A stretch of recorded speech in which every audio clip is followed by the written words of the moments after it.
In today's video, I'm going to show you how to integrate Notion with Slack.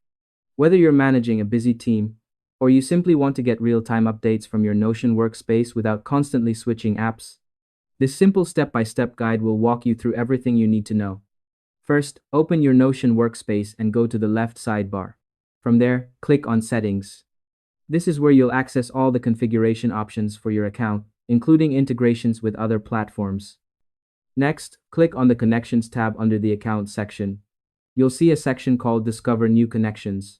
Scroll down until you find Slack and click the Connect button underneath it. You'll be prompted with an authorization window that bridges Notion and Slack together.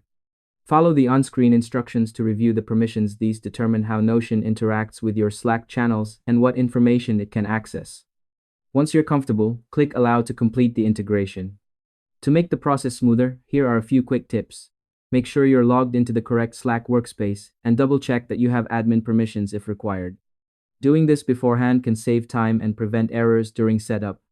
Once you've completed these steps, head back to Notion, go to Settings, and check the Connections tab. Slack should now appear as an active connection. After that, you should be able to receive Notion updates directly in Slack, keeping your team synced and informed without any interruptions. It's also a good idea to test sending a sample update to make sure notifications appear in the right channel. And that's all there is to it. By following these simple steps, you'll be able to connect Notion to Slack easily and efficiently. Thanks for watching, and I hope you found this tutorial helpful. If this helped you out, share it with others who might benefit. Why not make someone's workflow easier?